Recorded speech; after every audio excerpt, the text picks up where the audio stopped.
Hola, buenos días. El día de hoy vengo a hablarles sobre las circunstancias de agravación del secuestro. Es importante tener en cuenta primero el concepto de agravante y el diccionario español nos da un concepto, el cual lo define como un accidente de tiempo, modo, lugar, etcétera, que está unido a las circunstancias de algún hecho o dicho. Igualmente en su referencia legal podemos definir como un agravante un motivo legal para aumentar la responsabilidad penal. Y también pues es importante tener en cuenta el significado de atenuante, el cual es un motivo legal para disminuir la pena.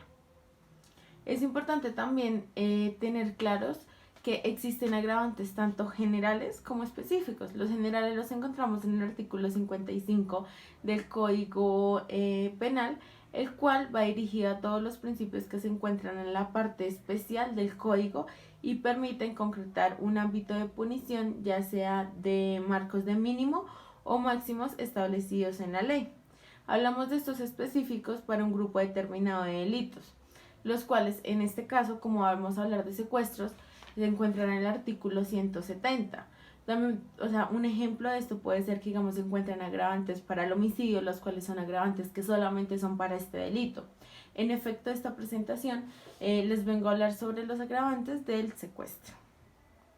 Antes de empezar, me permito hacer un paralelo entre el delito antes, cuando no hay agravante, y cuando hay agravante. Esto se encuentra tipificado en el artículo 170, como ya lo dije, y me permito leer textualmente. La pena quedaría sin agravante de 320 a 504 meses y la multa será de 2.676.66 a 6.000 salarios mínimos legales vigentes.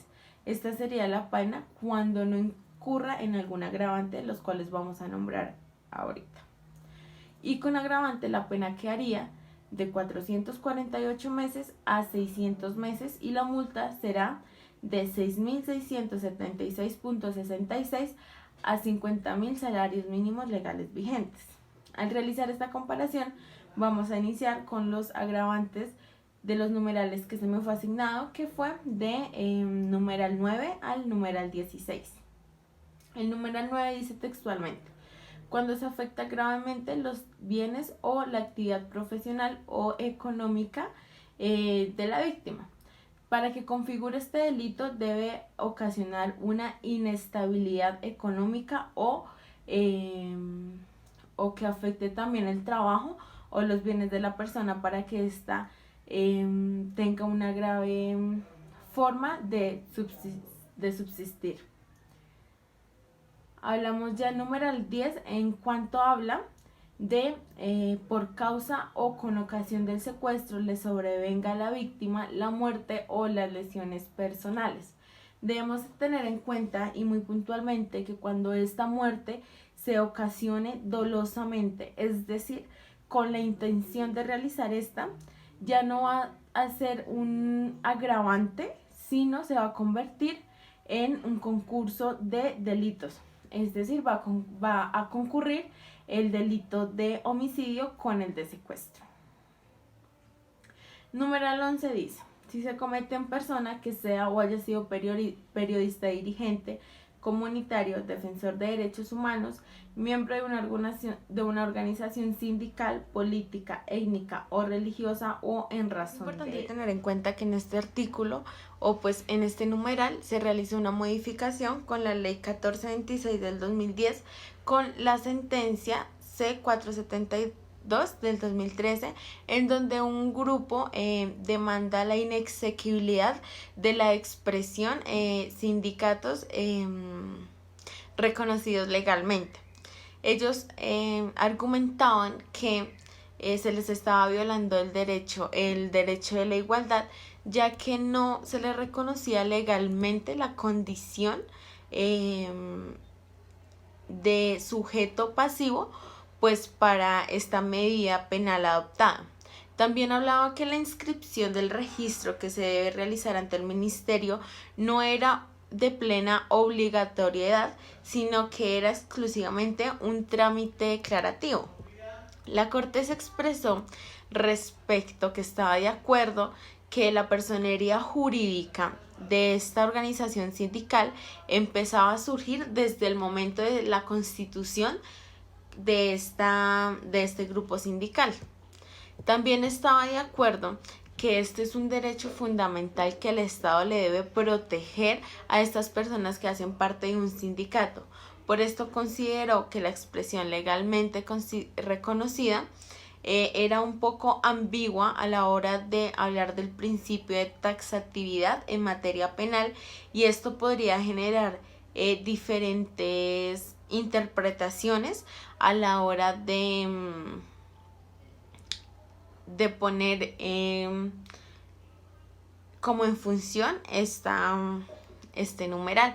Así que interpuso y declaró la inexequibilidad de la norma, teniendo en cuenta que las organizaciones sindicales surgen a la vida jurídica cuando éstas se ponen en función, no cuando se realiza la inscripción al Ministerio Público.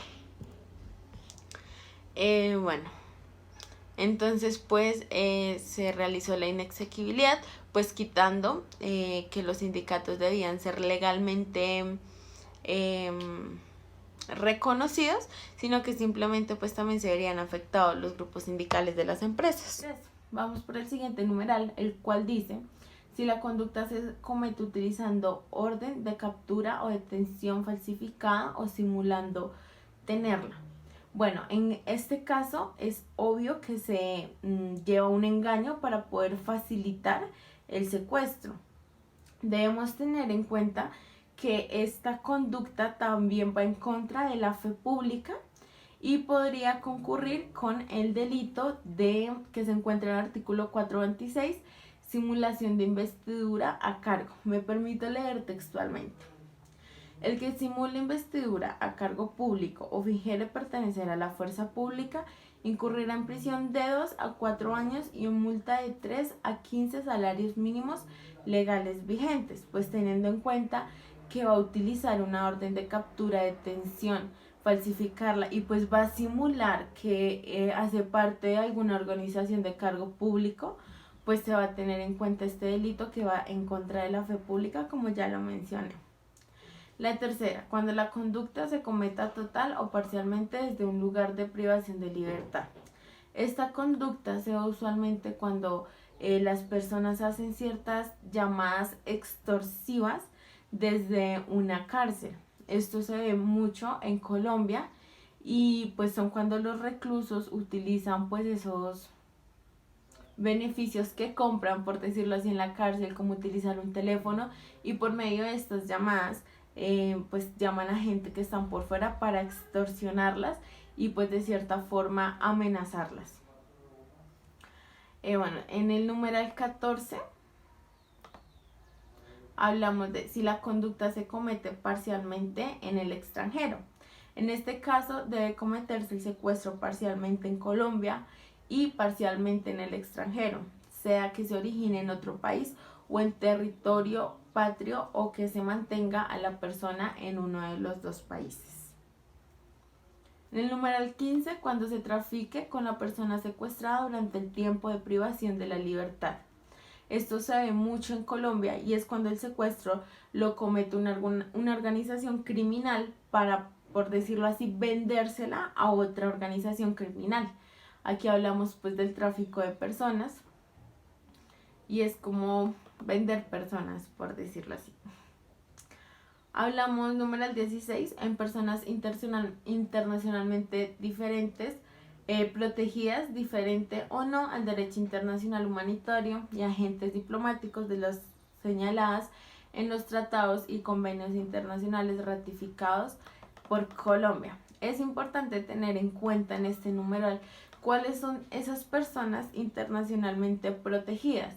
El artículo 135 del Código Penal nos muestra un listado de las personas que hacen parte de esta protección, las cuales establecen que son los integrantes de la población civil, las personas que no participan en hostilidades o los civiles en poder de las personas adversas, los heridos, enfermos o náufragos puestos fuera de combate, las personas, el personal sanitario o religioso, los periodistas en misión o corresponsales de guerra acreditados, los combatientes que hayan dispuesto las armas por captura, rendición u otras causas análogas, quienes antes del comienzo de las hostilidades fueran considerados como apátridas o refugiados.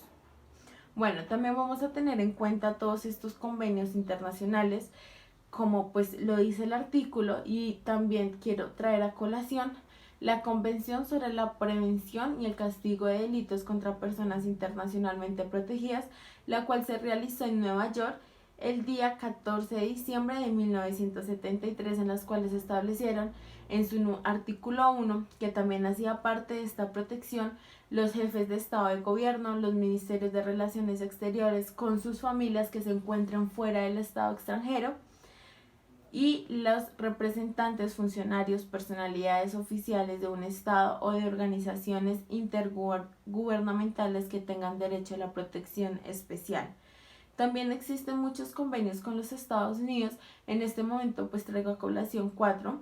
El primero fue el que se suscribió el 23 de julio de 1964, en el cual se incluyó la protección del personal de Estados Unidos. El acuerdo 7 de octubre de 1974, donde en la misión de fuerzas militares, ahí pues cabe decir que está el ejército naval y el de las fuerzas aéreas, que de Estados Unidos de América en la República de Colombia, en el que también se estableció la inmunidad para el personal militar y también sus familias. El acuerdo 17 de septiembre del 2003 complementó el de 1962, en el que se ratifica la inmunidad del personal de Estados Unidos y se excluye las posibilidades de juzgamiento por parte de la Corte Penal Interamericana. También debemos tener en cuenta que dentro de esta protección están establecidos los que se encuentran en situación de refugio y asilo político. Dejando claro qué personas hacen parte de esta protección internacional, doy por terminada mi exposición, no sin antes agradecerles por la atención prestada y pues decirles que cualquier inquietud que tengan yo se las estaré resolviendo en la clase. Que estén muy bien.